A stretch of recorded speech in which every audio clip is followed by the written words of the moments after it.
Last point पे आता हूं।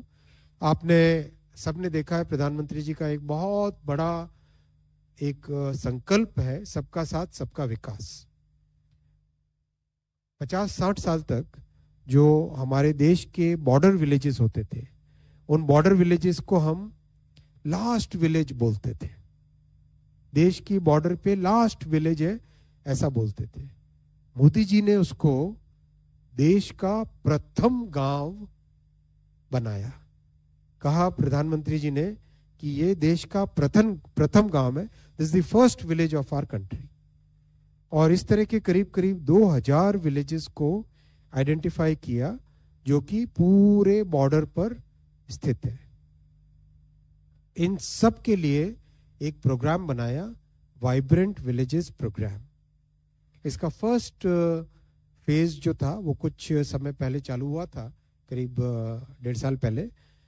मिनिस्टर्स को जाके नाइट हॉल्ट करना, सीनियर ऑफिसर्स को जाके इनमें रहना, नाइट हॉल्ट करना, एक्चुअल में वहाँ पे रहना। मैं स्वयं सिक्किम में गया था, चाइना के बॉर्डर तक बिल्कुल ऑलमोस्ट। तो इस तरह से एक टोटली नए कॉन्सेप्ट से बॉर्डर विलेजेस को डेवलप करने का, और इसमें कंप्लीट सैचुरेशन मोड पे देश के अलग अलग मंत्रालय में, स्टेट में, सेंटर में, सबके अलग अलग जितने भी प्रोग्राम्स हैं उनको फोकस्ड वे में कन्वर्ज करके, सैचुरेट करके इन विलेजेस की जितनी भी बेसिक नेसेसिटीज है, बिजली, सड़क, पानी, टेलीकॉम कनेक्टिविटी, टीवी कनेक्टिविटी, सब तरह की जो अपने टूरिज्म के पॉइंट ऑफ व्यू से डेवलपमेंट, लाइवलीहुड के पॉइंट ऑफ व्यू से इम्प्रूवमेंट, इन सब का ध्यान रख के, जैसे एक कई इन विलेजेस में जहाँ पर आईटीबीपी तैनात है या बीएसएफ तैनात है, तो वहाँ पे वो लोकल जो प्रोड्यूसर्स हैं, छोटे माइक्रो प्रोड्यूसर्स हैं, किसान हैं, छोटे ट्रेडर्स हैं, वो उनसे खरीदने का जब काम चालू हुआ तो प्रैक्टिकली उन गांवों की जीडीपी एकदम बढ़ गई। प्रैक्टिकली उन गांवों की इकोनॉमिक एक्टिविटी कई गुने बढ़ गई। भाई आप किसी दूर से ले जाके ट्रांसपोर्ट करके आर्मी को वहां पे राशन और देते, इसके बजाय लोकल विलेज से ही ले लोगे तो कितना बड़ा बेनिफिट होगा, कॉस्ट भी कम और लोकल विलेजेस को भी बेनिफिट। इस मतलब भी आप देखो कितनी बारीक सोच है, कितनी गहरी सोच है और कितनी दूरगामी सोच है। बिकॉज बॉर्डर विलेजेस अगर खाली हो जाते तो देश के लिए बहुत बड़ा एक स्ट्रैटेजिक रिस्क बनता है।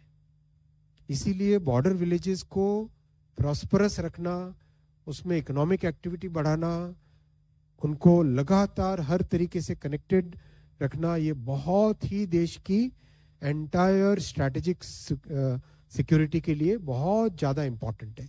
इसीलिए प्रधानमंत्री जी ने इस प्रोजेक्ट पे सेकेंड इसका फेज अप्रूव किया,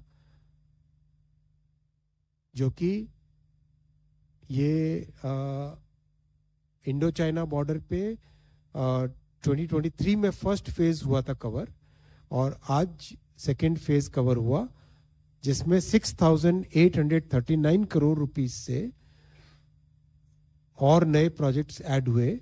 कंप्लीट चाइना बॉर्डर से रिलेटेड पहले हो चुके थे, अब उसके अलावा जितने भी प्रोजेक्ट्स हैं, मैं पीछे वाली स्लाइड पे आपको दिखाता हूँ वापस, बाकी जितने भी एरियाज हैं, गुजरात के, राजस्थान के, पंजाब के, और इधर बांग्लादेश से related border area, Mizoram, Myanmar से रिलेटेड एरियाज, इन सब को कवर करके एक सेकेंड फेज इसका चालू किया है। और इसमें उसी थॉट प्रोसेस के साथ काम किया है कि लाइवलीहुड अपॉर्चुनिटीज बने, बेटर कनेक्टिविटी हो, बेसिक इंफ्रास्ट्रक्चर पूरा मिले, प्लस कंप्लीट बॉर्डर पॉपुलेशन की प्रोस्पेरिटी और सेफ्टी उस एरिया की बने। ये डिटेल आपके साथ शेयर करेंगे। Complete all weather road connectivity, television connectivity, electricity, telecom, plus tourism के पॉइंट ऑफ व्यू से कंप्लीट एक ओवरऑल होलिस्टिक वे से डेवलप करना, education, health care, self help groups, इन सब को लेके सरकार की बहुत सारी जो स्कीम्स हैं उन सबको कन्वर्ज करके इन एरियाज में सैचुरेशन मोड में काम करना। बहुत रोबस्ट मॉनिटरिंग का सिस्टम बना है इसमें, और पीएम गतिशक्ति पोर्टल का बहुत बड़ा यूज हो रहा है। जहां पर भी कोई गैप है वो पीएम गति शक्ति पोर्टल के यूज करने से बहुत क्लियरली आइडेंटिफाई हो जाते हैं।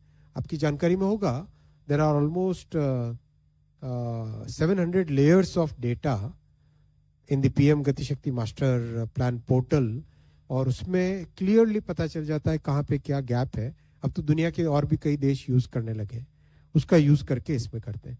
तो ओवरऑल फ्रेंड्स, ट्रांसपोर्टेशन सेक्टर में थर्ड टर्म में माननीय प्रधानमंत्री जी की थर्ड टर्म में करीब 4.25 लाख करोड़ रुपए के नए प्रोजेक्ट सैंक्शन हुए over a period of time. Airports, ports, highways, railway, metro, electric vehicles, ropeways, ये सब आपके सामने एक एक करके जैसे आ रहे हैं। This is a very big investment in the future of our country. This is a very important investment in the clean transportation of our country and next generations.